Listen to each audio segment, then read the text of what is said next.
Okay, good morning, everybody. Thank you for being here. This is our kickoff webinar for the Northern Forest Bird Network. It's going to start in 2024, but we've got so much momentum going after the October conference that we decided to just hit you guys up in December with a joint venture overview. So thank you so much for being here.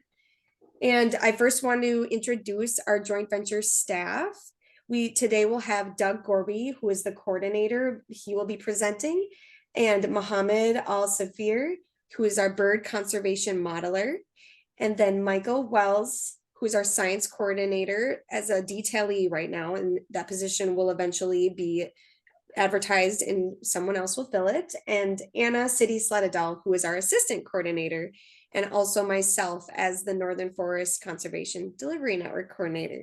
So thank you so much for being here. And this is going to be just a laid back webinar. Think of your questions, throw them in the chat. Please stay muted while we are presenting just to keep the background noise at bay. And yeah, we were just going to kind of give you an idea of like who we are and how we can support our conservation partners into the future and building partnerships to preserve the birds within the Upper Mississippi Great Lakes joint venture. So with that, I will pass it over to Doug Gorby to kind of kick us off.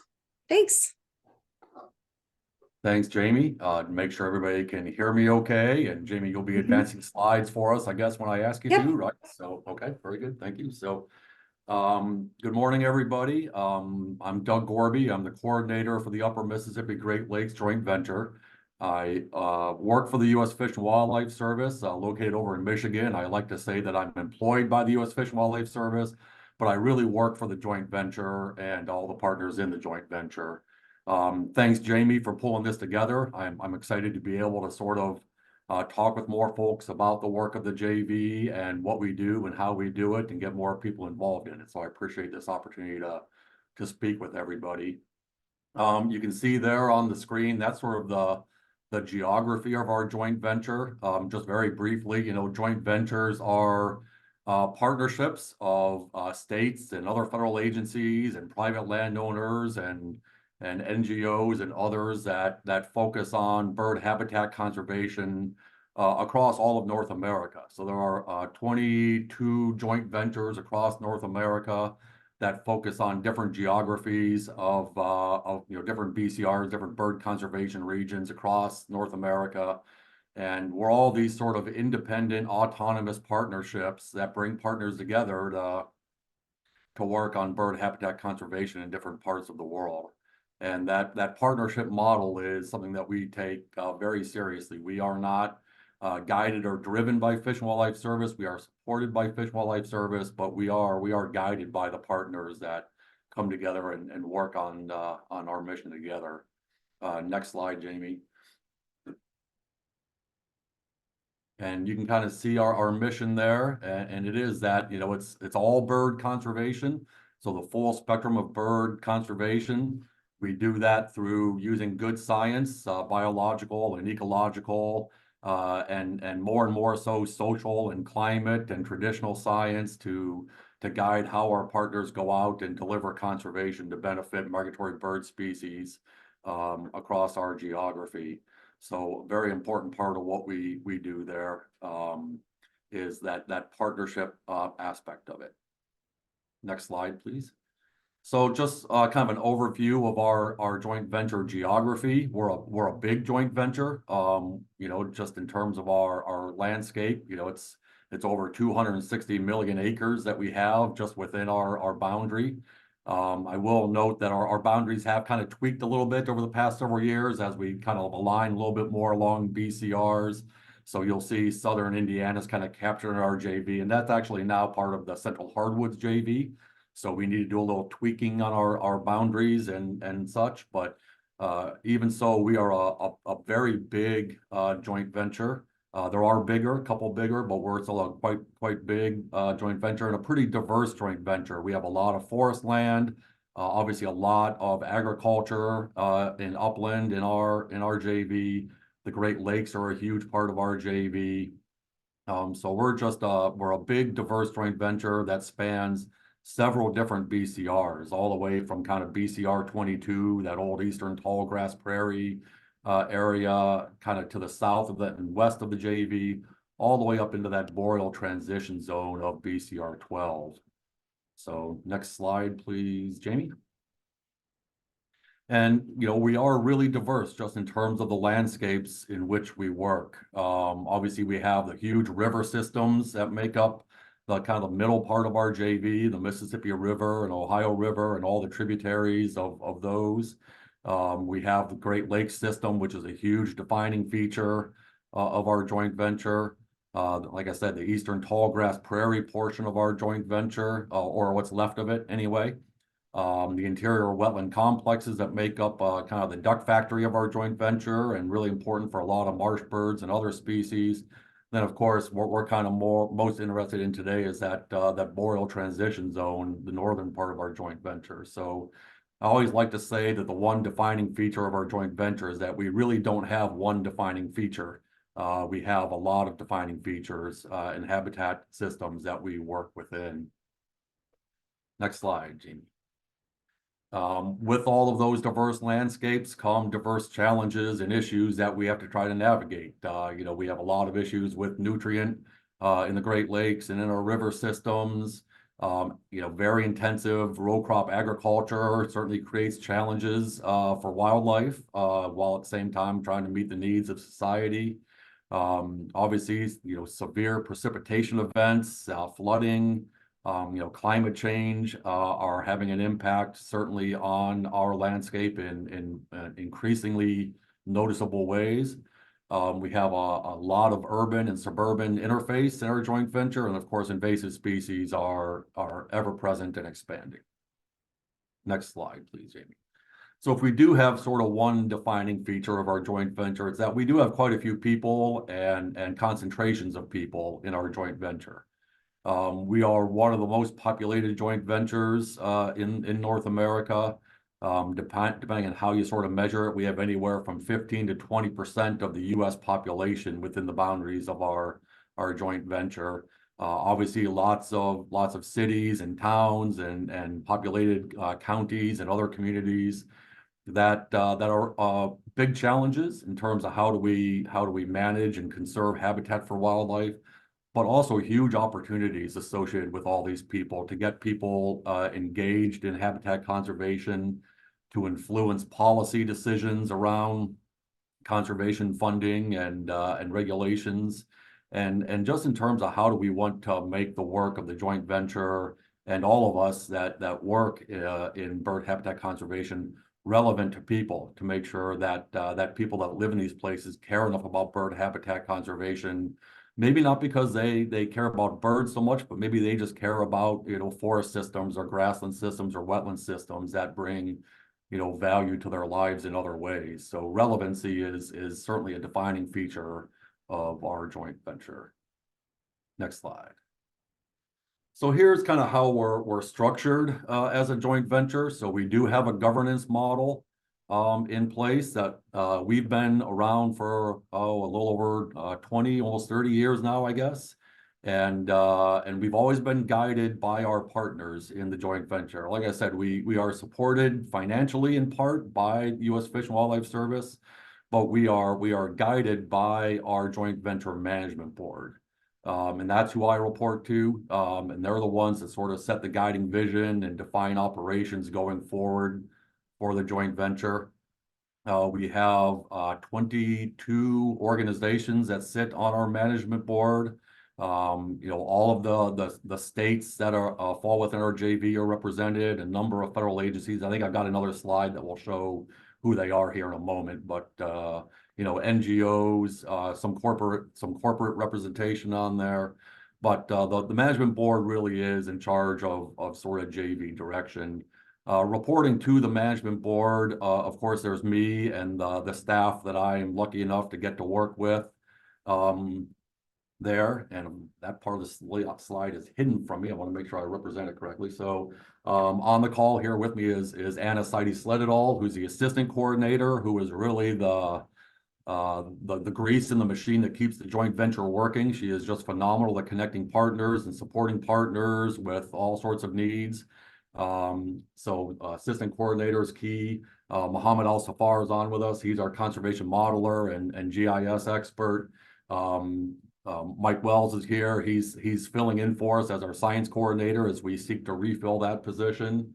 We're in the process of hiring a shared position with US Geological Survey to be our research scientist for the joint venture, was a new position for us. Obviously, we've got Jamie, our Northern Forest CDN coordinator extraordinaire, and we're in the process. The grassland CDN coordinator is a little bit of a twinkle in our eye right now. We're certainly trying to put that position in place. We're trying to secure funding for that. We have very strong interest from our partners in the western part of our JV to do that. So that's just a matter of time, but that box is still a little bit fuzzy right now in terms of the staff side. In terms of within the JV, we've got a budget committee that reports back to the board to help us make good decisions with our funding. We have a subgroup of the board, which is our implementation team, which is helping to sort of inform and guide the development and operation of the various CDNs that we're standing up within the joint venture, and I'll talk about those in a moment. But we have a group of people helping to guide that. Then we have our science team, and science team is led by our technical committee. And we've got a land bird, a waterfowl, and a water bird committee, and also I should say a shore bird committee that hasn't been terribly active lately. But we do have these bird guild committees that look at the priorities around science and research and bring them up to our technical committee, and then we work together to figure out how to address those science needs for the joint venture. All right, next slide, unless anybody has any questions on that structure. I know that was a lot. Here you can see the composition of our board currently. I know there's a lot on there. But like I said, it's all of the state DNRs. So we have 10 different states that are either all or partially within the joint venture boundary. So all the states are represented through the DNRs or their respective conservation agencies. A number of federal agencies like Park Service and the Forest Service and USDA, NRCS, and others. Many of the key players in the NGO community for conservation, and right now we have Nestle Purina sort of representing us from the corporate viewpoint, and we hope to expand that segment. Next slide. So one aspect that our board has really focused on in the past several years, our JV has historically been pretty focused on providing science support to our partners through the great work that Muhammad does and through our conservation plans and strategies and a lot of the tools that we develop. I see a question from Michael Paling. If I'm reading the question correctly, what difference between waterfowl and water bird committees? And so the water bird are much more of those colonial water birds, marsh birds, things like that. Waterfowl are just those waterfowl specific species. There's a lot of discussion about, why do we have two different, committees that are looking at sort of wetland dependent birds, and we may choose to move to a model down the road where we're more focused on wetland species versus, guild species. So, but right now we are structured to where we're focused on waterfowl, and waterfowl is kind of the origin story for the joint venture. Back when we got started, we were on all joint ventures originally were kind of waterfowl joint ventures to deliver on the mission of the North American Waterfowl Management Plan. We've since evolved into all bird joint ventures, and that's where we sort of brought on committees around land birds, water birds, shore birds, and others. But that's why there's a bit of a distinction there. That distinction, may become more blurred over time as we function more on habitat systems versus bird guilds. So I hope I answered your question there, Michael. But our board has very much wanted us to move more into the sort of conservation delivery space within our geography, while still providing science support that our partners need, still supporting the research and doing the conservation planning and design, but also making sure that we are doing a really good job of translating that science into delivery at various scales where our partners are trying to work. So if we have partners trying to work at a a state or multi-state or sub-state geography. Sometimes our plans, our science tools are so broad across the JV that it's hard to apply those at a smaller scale. And so we're really trying to move into this space where we can break down our joint venture into smaller geographies like the northern forests. And then how do we bring capacity at that scale to make sure our science is well connected to what the people that are doing the on-the-ground delivery are trying to accomplish. So we're definitely moving forward a lot with trying to develop and support what we're calling conservation delivery networks in order to make sure that people out there trying to do the implementation of conservation through protection and restoration and enhancement and management have the information they need and are able to convey back to the science arm of the JV what those needs are, so that we can really embrace, this, what we call the strategic habitat conservation wheel over here. So we really are being adaptive in our approach to developing conservation plans and strategies and doing the delivery of that work. Next slide. An example of that, of course, is the Northern Forest CDN. So what we're all of us here today. And, we really view everybody who's working in this sphere as part of our joint venture. If you're on this call, if you attended the meeting in Ashland, if you're working on northern forest conservation to benefit birds or just more broadly, we really view you all as part of our joint venture. We are an open joint venture. We welcome everybody to participate, and we think as all of you as our partners in this work. So we continue to sort of expand the CDN approach, and we're excited about the Northern Forest CDN being very much up and running. Of course, it's been up and running for some time, and we sort of just co-opted it as a JV CDN, but obviously this group has been working for a long time to really prioritize the work and be collaborative. And so it's just a perfect sort of model of how we think CDNs should be functioning. Next slide. A big piece of what we do, I'm not going to talk too much about this. I think Mohammed will talk a little bit about this as well, but like I said, what we've done a lot of historically is the science support portion of conservation planning and design and development of strategies. So you can see there we've got water bird and waterfowl strategies, and then most recently we updated our land bird strategy.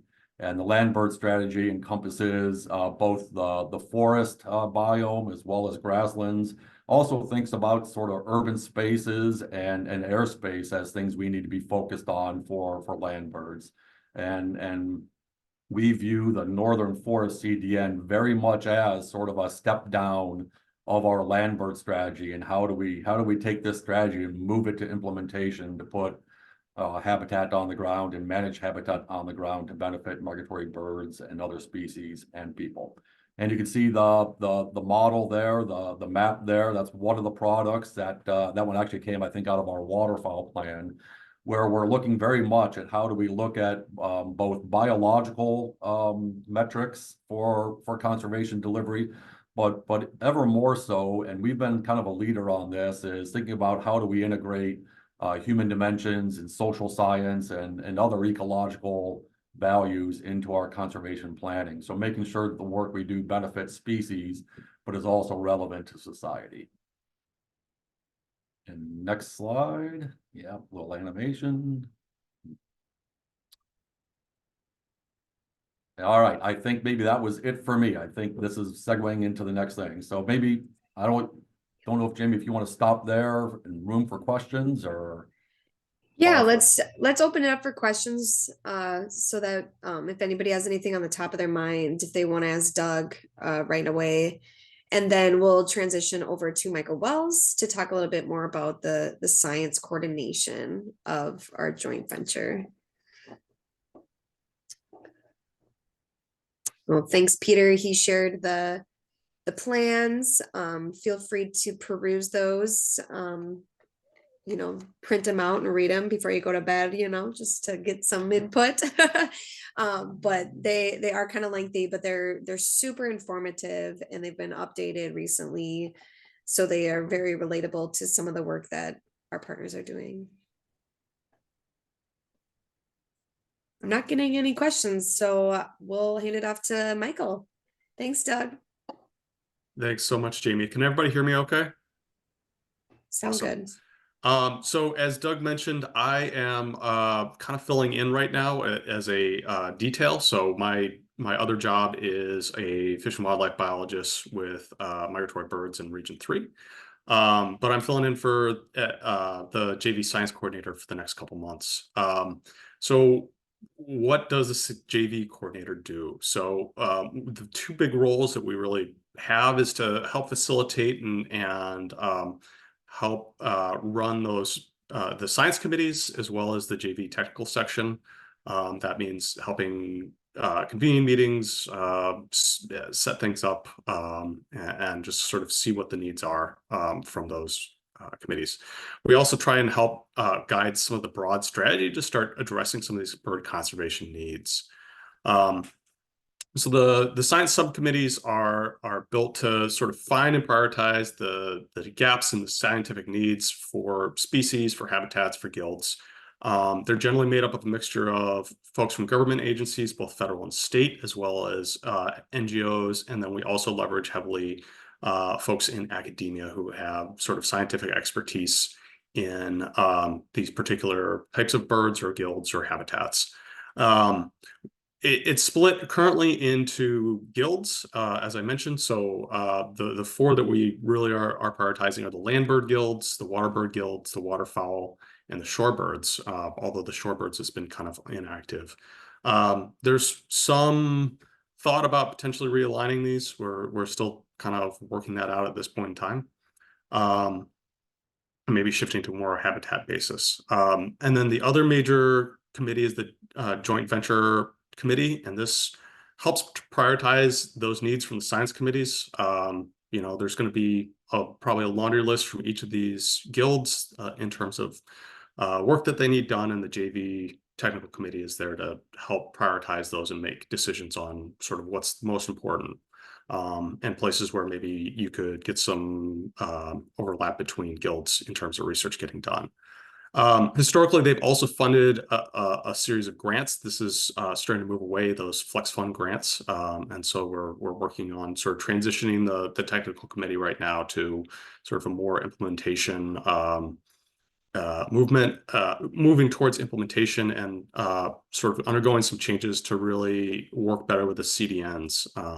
We're also trying to integrate, as Doug mentioned, more social science and human dimensions into both the science committees and the technical committees. So that's sort of a very broad, very brief overview of what the science team coordinator is doing. I'm curious, and I don't know, this might help answer somebody else's question. And Michael, you might not know the answer because you're kind of on a detail, but I'm curious how to get on one of these committees. Like, do people just get nominated, or can they ask to be on one of these committees? Like, how would someone get added to one of these? So Doug, feel free to jump in if I get this wrong, but my understanding is you reach out to myself or Doug. That gets brought up to, I believe, the science subcommittees. Does the technical section need to vote on that, Doug, or is it just you just jump on?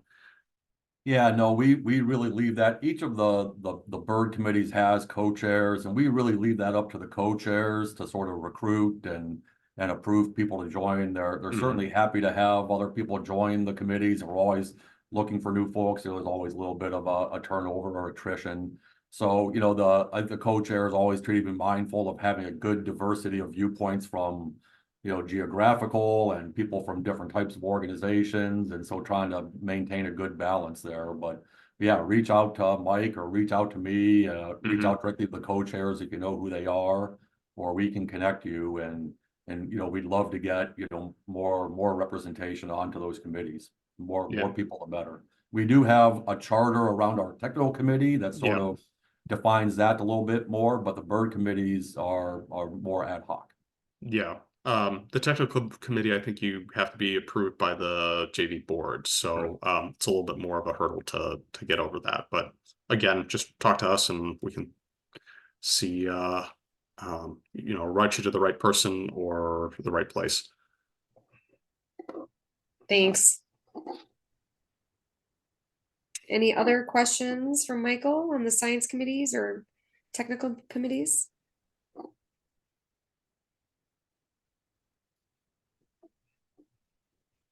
Guess not. Okay. Let's see. Hey, Jamie, this is Ryan. I have a quick question. Yeah. Are the activities of those committees publicly visible? So in other words, are there notes? Are there decisions? Are there, I know the priorities usually are somewhere, but how does someone kind of find out what's going on? Yeah, those meetings are open. I think Ryan, you're asking, I think. So those meetings are open. We can certainly distribute the notes. I don't know that we have the notes necessarily posted on our website or anything. There's no No. reason we couldn't, but we can certainly send those notes out if anybody wants to see what the discussions are. There's nothing secret or private about those. Our board meetings are the same. They're open. You know, occasionally we'll go into executive session on something, but the notes and the rest of the meetings are certainly open for public distribution, and happy to send them to you. Thank you. Yeah, thanks. Good question.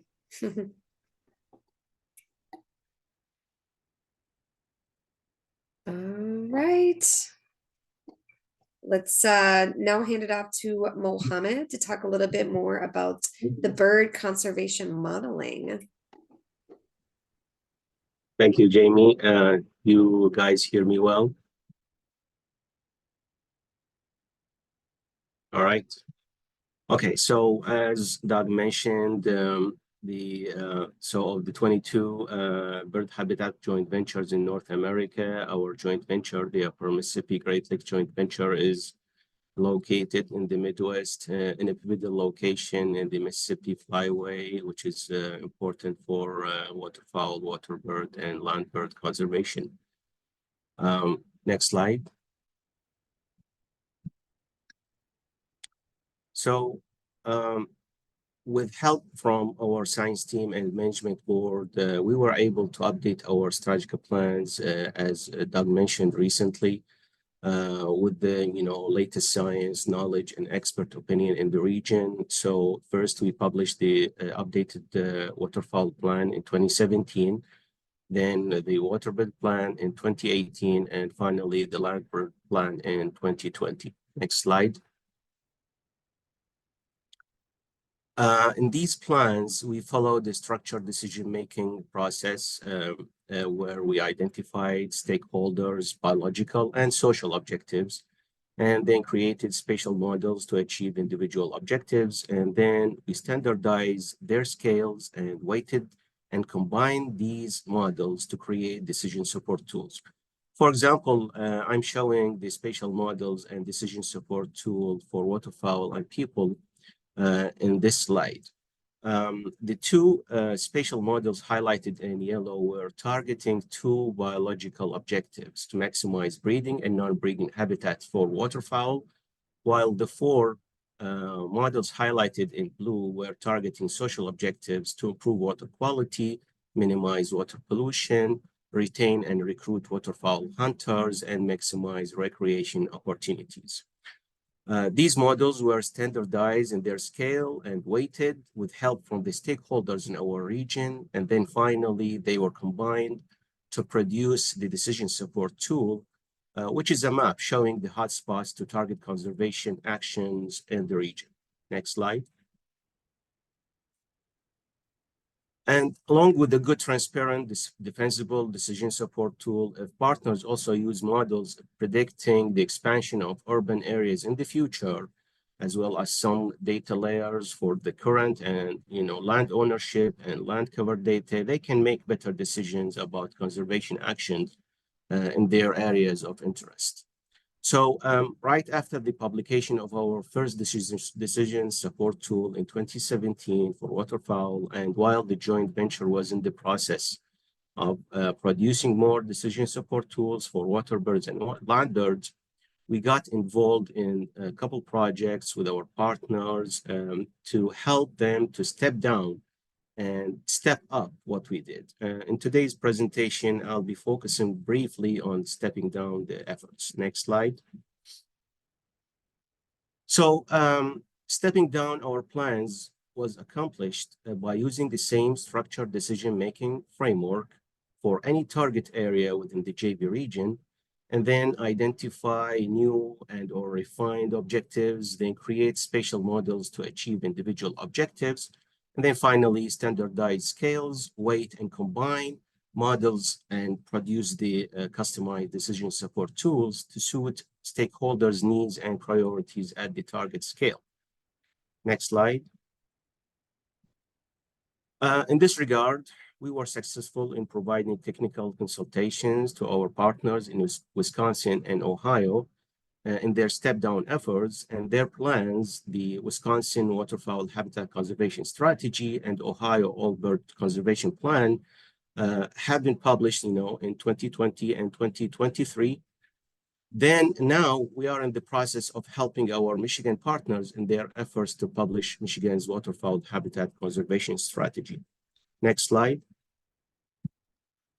Here I'm providing a sneak peek showing the process, or the progress with providing our consultations to Michigan partners in their step-down efforts. So far, they identified a couple objectives, biological and social, and were able to finish the spatial models for 4 of them. Eventually, they'll finish all of these models to target all of these individual objectives, and then go through the process of standardizing scales, weighting, and combining, with help from the stakeholders within Michigan, and then produce their customized decision support tool to suit their needs in Michigan. So this was my final slide. I'll leave you with this slide, and I'm as we think about all of these, delivery, habitat delivery, and implementation within the joint venture, what CDNs or other geographies would like to do. The framework is this, as you can see. We did this with Wisconsin, Ohio. They did something a little bit different. And now we are doing similar thing with Michigan. This is the framework, and we are here to help to provide our consultations. As soon as you guys identify your objectives, we can provide consultations about the best software, the best data set, how to use GIS, what's the best approach, form a worker group with you guys, and we can help to step down our plans. And from here, I'll hand it over to back to Jamie. Thanks, Mohammed. This is great. I just feel like a map says 1,000 words, and there's just like so much information here. I'm curious how, say there is someone within a conservation partnership that doesn't really use GIS, is there a way that we can help them use these decision support tools to make decisions, management decisions, or is there like a platform that people can access to look at this data? So you mean people, when they are done with their decision support tools? So Yeah. for example, Wisconsin, what they did is to finish the step down plan, and then they published the hard copy, a PDF or a hard copy of their plan. And also they took this tool to the online version. So they uploaded their data sets to ArcGIS Online, and then they showed the tool online, so everybody can just go zoom in and out and take a look at the different models and take a look at the final decision support tool.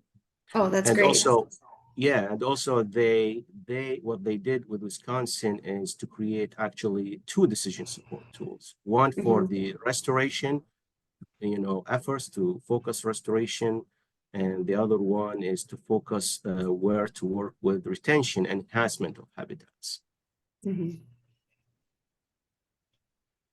Great. Any other questions for Mohammed?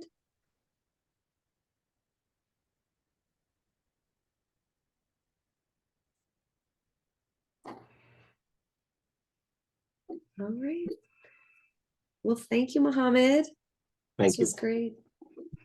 I'll let you know if any questions roll in while they digest these maps. Yeah, sure. Anytime, reach out to us. We are here to help. Next, we'll go over to Anna and she can talk about her role with the joint venture. Yeah, thank you, Jamie. Mhm. Yeah, so I am Anna Slededal. I'm the assistant coordinator to the joint venture, and I've been in this position since 2016. So I just thought I'd share some basics about what I do and to let you better understand how you can connect and receive support from the joint venture. When people ask me what I do as the assistant coordinator, my simple answer is I take care of a lot of background business and support duties to help keep our JV moving along. For example, if a decision by our management board is made, I try to help with some of the next steps to make that happen. I like to say I'm a proud behind the scenes worker. So although I have plenty of different types of duties with the joint venture, much of my time is spent managing joint venture grant programs and a lot of funding agreements. This includes working with partners, just like many of you on the call, and helping to support you through the grant proposal, grant application, and grant management process, because we all know it's a pretty confusing world out there with grants. So an example of my duties is when the decision to create Jamie's position as the Northern Forest coordinator, CDN coordinator, I assisted in getting the funding agreement put together with American Bird Conservancy so that the JV could help fund her position. Sounds pretty basic, but I'm sure you're all familiar with the intricacies and complexities of federal funding and how much work it takes to just move some federal funds around. It's a pretty tedious process these days. I also mentioned JV grant programs, and I can talk briefly about the ones that we're associated with. The first one, North American Wetlands Conservation Act, or NACA. I'm sure a lot of you are familiar with this program. This is a national grant program, and actually it's a funding mechanism that was put into place in the late 80s to help fund the objectives of the North American Waterfowl Management Plan. And the purpose of NACA is to fund projects that aim to protect, restore, or enhance wetland or wetland-associated upland habitats for the benefit of migratory birds. And if you're not familiar, NACA has 3 grant cycles per year. There's 2 grant cycles, 2 standard grant cycles with the federal share of up to $3 million. And then there's 1 small grant cycle up to $250,000. And there's also a 1-to-1 match requirement for this program. So the JV isn't funding the NACA grants, but we play a pretty major role in that process, from working with partners on putting proposals together and then helping with the selection and compliance process, and just generally being that first point of contact for our regional partners to this national grant program. So I encourage you, if interested in pursuing NACA funding, to reach out to us to get that conversation going. The other main funding program that our JV is associated with is the Great Lakes Restoration Initiative, or GLRI. And so the JV gets a portion of funding from the EPA for our GLRI program. And then these funds are to go towards the protection and restoration of the Great Lakes ecosystem.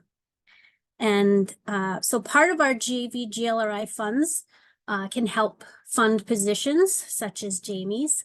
Another portion of our JV funding goes towards a competitive grant program that we manage. And so this is for our partners to apply for grants that for projects that protect or restore habitat for the benefit of migratory birds within the Great Lakes Basin.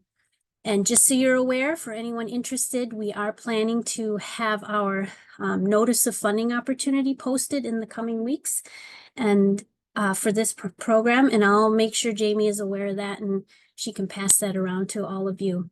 And please feel free to reach out to me or anyone to discuss proposals and any questions related to the GLRI JV grant program and how you can apply for that with us. So those are the only two funding opportunities we're associated with currently. And that's a majority of my work duties basically revolve around a lot of that work. I have to say that the part of my job that I enjoy most is getting to know different partners and thinking of the way the JV can assist the work they're doing. I really enjoy when people reach out and talk to me about their grants and programs they're interested in and opportunities, and asking for advice and guidance and with any issues they may be having. It's pretty rewarding for me. Finally, there's one last thing that I thought would be worth mentioning here, not related to grants, but the JV has, as Doug mentioned, has several conservation delivery networks. The most up and running and fully formed is the Northern Forest CDN, which Jamie is the coordinator for. Another in our JV is the Urban Bird CDN, which right now is focused on holding a space for partners working on urban bird issues, to share ideas, discuss opportunities, and to attempt to figure out how the JV can help accelerate the good work that our partners are doing for urban bird conservation. So I've been helping to coordinate this group to meet regularly and stay connected and further solidify some goals and objectives. And a lot of the recent focus has been on collisions, but we're really looking to further and expand our conversations into urban forestry topics and looking for ways the JV can accelerate that good work. So for anyone on this call who's interested in or knows someone who wants to be talking more about urban forestry and its relationships to birds directly or indirectly, please let me know and I can get you involved. So yeah, that's basically what I do in a nutshell for the joint venture.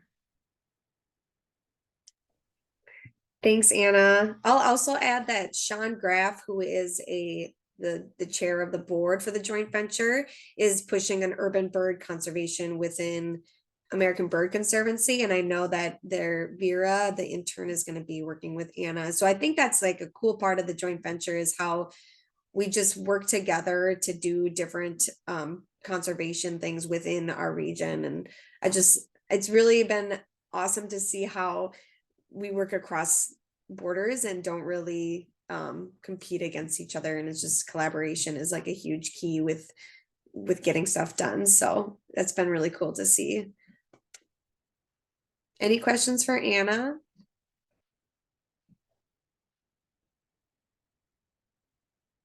Nailed it. Cool. Well, I will wrap us up and kind of just, since I feel like I'm a wing under the JV as the Conservation Delivery Network. And as the others have said, there's a lot of different ways that these conservation delivery networks, it's kind of the new way to like push on the ground restoration within our region. And it's, a coordinated effort now within the joint ventures. And a result from using these CDNs is a leveraged resource and increasing that efficiency in working across partnerships. So the Northern Forest Bird Network started in 2013. A lot of you probably already know this because you're part of our network. And it's been in motion for quite a few years. And many of the goals for the Northern Forest Bird Network is within BCR 12, and to share information, coordinate and collaborate, share the best available science. So getting all that research knowledge out there, and inform and evaluate these within our management practices. And generally those are within forestry practices or different forest prescriptions.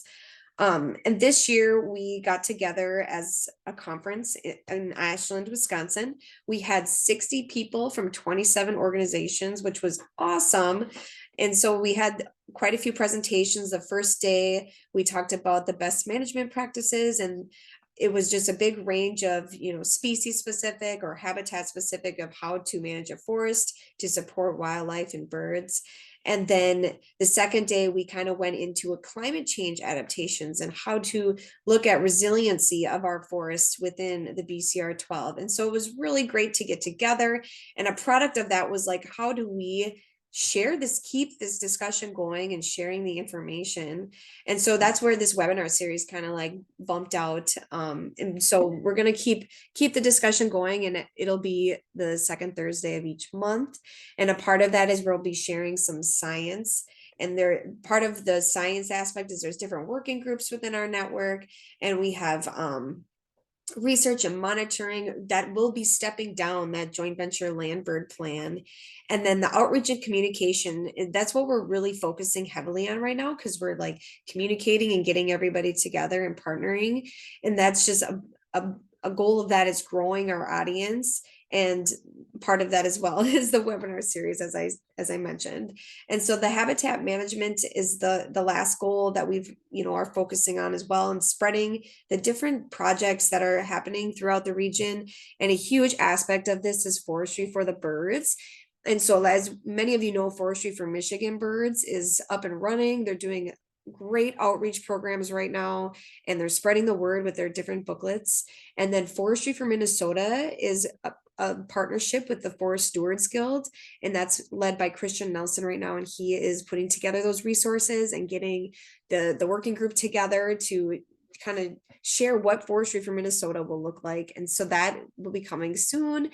And then Forestry for Wisconsin is hot on the press right now. We're trying to get a group together to discuss how do we move forward with the Wisconsin effort. And those are really beneficial to get the education out about bird conservation and climate change resilience and all those fun things that we are looking for in BCR 12. So the cool part is just about being under the Conservation Delivery Network is like we have our own little niche, but we also have the joint venture as like our broad, as our overarching, I guess I like to say, wings that help, drive the force of this conservation. And so I'm probably hammering the nail a few times, but it's just been really exciting to see all the partnerships and everybody working together to get those on the ground conservation. And with that, I just want to say thank you everybody for being here. Send your questions my way. And then I have another plug again. We're going to keep pushing this webinar series. It's going to be the second Thursday of each month. And we have Journey North is going to give a presentation. We've got the Natural Resources Research Institution, the Avian Ecology Lab will be giving a few presentations on birds that they've been doing some research with. And then the Forest Service. We also have that social scientist from Fish and Wildlife. She's going to give a presentation on how we can integrate social science projects within forestry. So I'm really excited for that presentation. And then NIAX, Wisconsin DNR, and many more. So we're going to have a big, broad group give presentations throughout 2024 to share that information and to get it on the ground, and also to collaborate together and share different ideas that are working or not working, especially with the climate change. It's so new and it's a new threat for us, and we don't know what's going to work. So let's share our information and what we're trying to do. And NIAX has a lot of different adaptations to provide, and we'll see where they go, because as we know, forestry projects take many years to play out. So I see a few things coming in here, so I'm going to kind of read through here, but if there's any questions that you want to shout out in the microphone, please unmute and let me know. Thank you. Let's see.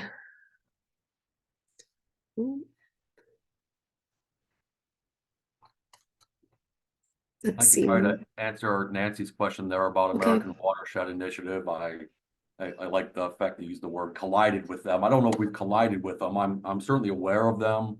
A lot of our planning has not necessarily occurred at sort of watershed scales, although Mohammed has certainly used watersheds to look at, kind of impaired watersheds where we might deliver conservation to improve water quality and other ecological goods and services. But I think those watershed report cards might be a good way for us as we step down into smaller geographies like the Northern Forest CDN or others, to really think about how to do some conservation planning and design at that sort of scale.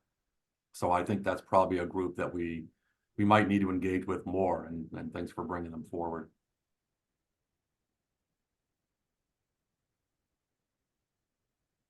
Thank you, Doug. I did get a question about the conference materials. I did post all of the conference presentations. They're in PDF format because some of them are quite large, but you can go to the joint venture website and view these, the PowerPoints that were shared in the different presentations we had. And I kind of summarized what we discussed at that conference. But I will also say the steering committee met last week for the Northern Forest Bird Network, and we are hoping to do another workshop or conference in 2024. So the plan would be to host it in Minnesota. So we're going to try to spread it across the states within the BCR 12, and anybody is welcome to come. It's literally just in discussion mode right now. We haven't started planning, but I do know we would like to do one next year, and Minnesota would be our target. So we would hope to see you there, and we can keep talking about different projects that we have. I will, oh, thank you, Christian. He shared, so Christian shared the summary, and within each presenter's name, you can click their name and it'll show the PowerPoint that they shared. And a few people did not have PowerPoints, so unfortunately we did not record the meeting. But I will take note for in the future to record some of these things and to share out, because I know we all have busy schedules and can't make things. So that was a good question. Anybody else have some burning questions?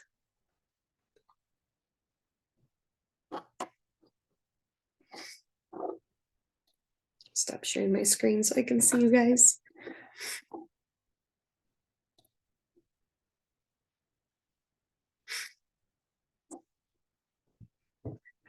Well, thanks to you, Jamie, for pulling this together. And we really want to hear from all of you what your needs are, how the joint venture can help make all of you successful, make sure that we're connecting all of you with our science team so we know what your priorities are that we can help to address. So I value all of you being part of our joint venture. Yes, thank you. I think I saw a hand come up there briefly. I think it was a hand clapping. Okay. Oh, okay. Good. Yeah, we did great. We were like right on time. So thank you everybody for attending. I know it's a really busy time of year and a lot of people are on vacation. So hopefully everyone will catch the recording when they get back in January. Well, I'll hang out for a few minutes, but feel free to get back to what you were working on and let me know if you have any questions, or Doug or Anna or Michael or Mohammed. Dale, I saw you come up. Did you have any comments or questions? Nope, just wanted to show my face before I signed off. Okay, good to Thanks. see ya. Hey, Peter. Thank you, everybody. Thanks, Jamie. Thanks, everyone. Thank you, Jamie. Yeah, thank you. Thanks for taking the time. Did you have a question, Peter? Thanks, Jamie. No, I just figured I'd stay on for a second. Yeah. Yeah. Great. Cool. I'll stop the All right. recording.